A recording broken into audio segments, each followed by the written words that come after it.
Honaino iritsita zera galdetuko duzu, nola erabili daitezke sare sozialak gehiago eta hobeto ikasteko.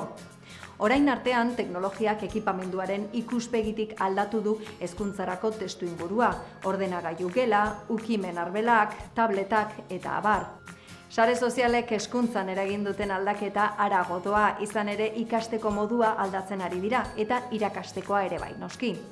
Sare sozialek ikaskuntza prozesuaren erdigunean ipintzen dituzte ikasleak eta prozesu horretarako beharrezko elementu guztiak dauzkate hainbat formatutan, bideoak eta liburu elektronikoak, blogak, maisu eskolak, halaxe osatu dira ikaskuntzarako inguru pertsonalak.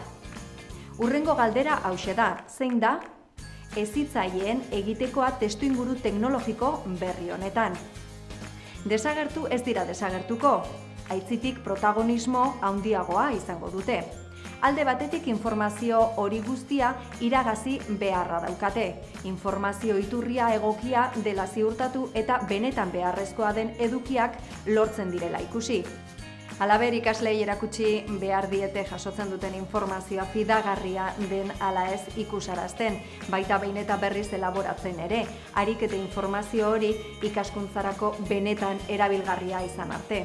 Azken batean sareko lanarekin, ikaskuntza kolaboratiboarekin eta ezagutza prozesuarekin lotutako konpetentziak garatzea da.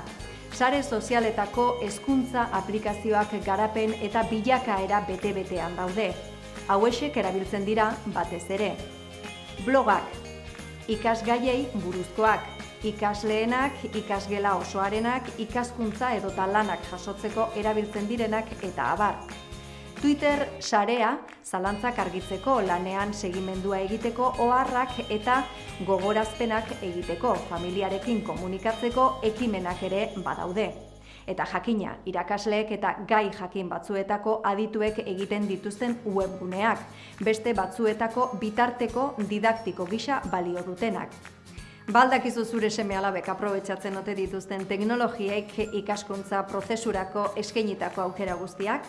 Ebaluatzeko egin ezazu hurrengo ariketa, sakatu hurrengoa botoia.